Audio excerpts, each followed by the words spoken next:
The king is back. Back. Caitlin Clark, the queen of WNBA, the queen of all pickup basketball for all you guys can learn something. So if you've been watching my series on the Caitlin Clark series, basically I've been explaining that Caitlin Clark is the GOAT, but she's not going to be the GOAT for long. To be honest with you, she's going to be very average. So one of the things I picked up along like watching the WNBA is that it plays more like pickup basketball at your local like rec league, which is a good thing. It's a fucking great thing. This is why guys are starting to fall more in love with it because not only do they get to watch pretty women play basketball, the dimensions of the game fit more along like your average male. Like once again, I try to say the NBA is a freak show. You don't have people who are 6'7", 6'8" who can jump out the gym and dunk. Like that's not real. So most of us who try to mimic our game after the NBA, you're gonna just be disappointed because it doesn't apply to you. You're not gonna be a 7'2", 300-pound giant like Shaq.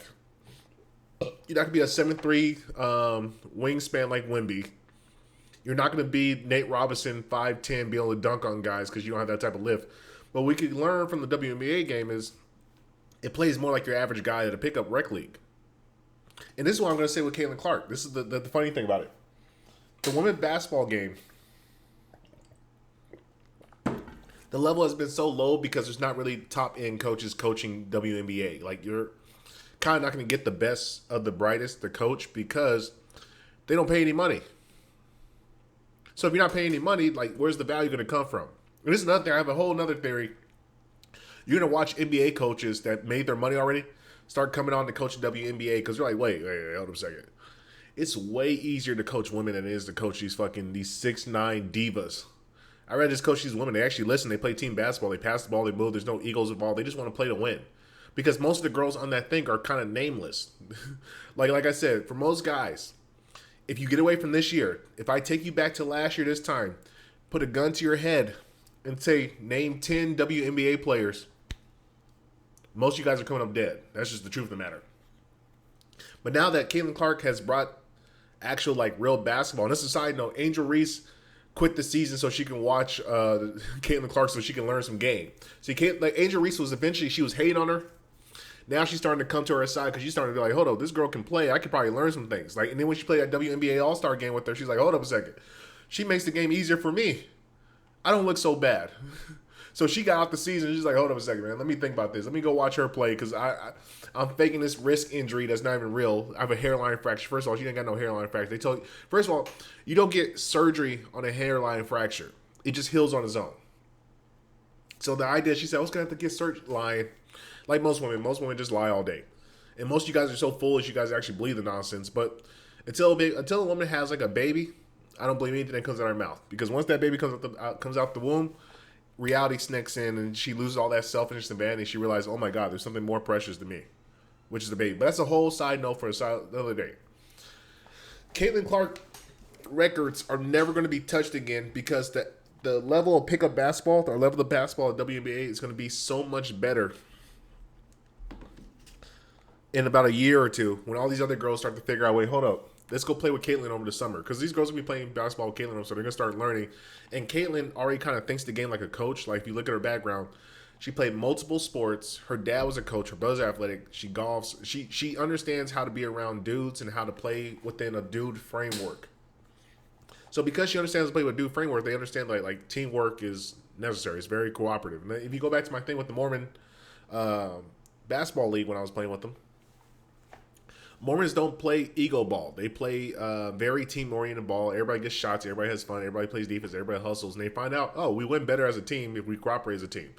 And there's never any ego involved because it's like, okay, we're just playing for the fun of it. We go about our lives, and then we come back and play again.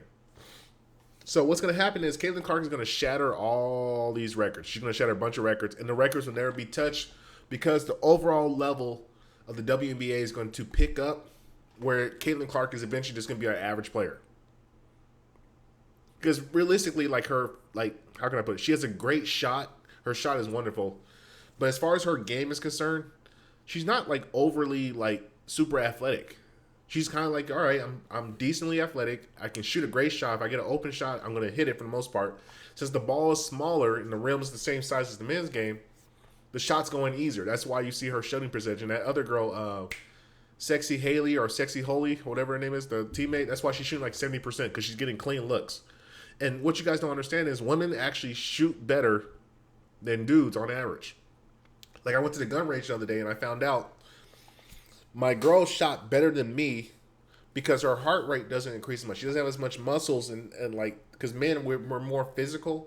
So whatever your dominant hand is going to be the hand that fucking is like throws everything off. So you have to really learn how to balance both hands in order to get better at whatever you're going to do. But girls naturally are a better shot, naturally.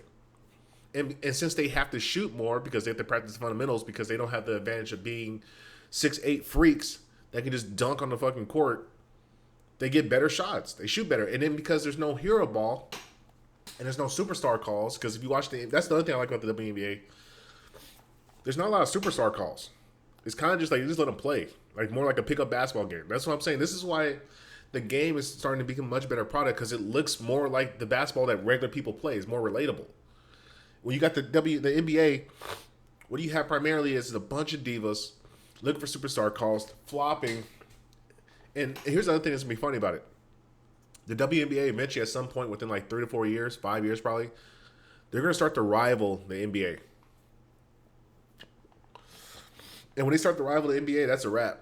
NBA might be cooked, man. NBA might be a past memory because dudes are just not going to watch no more. Everybody's going to watch the WNBA because why would I want to watch a bunch of dudes play basketball where I can watch a bunch of pretty women play basketball? So as more attention comes onto the sport, more girls will be like, wait, hold up. I can play basketball and get attention? Yeah, I'll go play basketball then. And because the skill level is relatively even for most girls, the games are going to be more team-oriented as opposed to being superstar-oriented. And eventually Caitlin Clark will just be like a regular girl on a team. And that's what we're going to start to see. We're going to see a bunch of girls start to become just better team. There's more synergy. There's more like, because women are more cooperative as opposed to dudes. Dudes are just fighting for ego, battling. I'm going to be the guy. I'm going to be the guy. I'm going to be the guy. There's no team-oriented basketball. And as a byproduct, women's basketball is going to grow. I'm telling you right now. Caitlin Clark's records will never be touched because she elevated the entire game on the WNBA. Thank you, Caitlin, for making us a better product.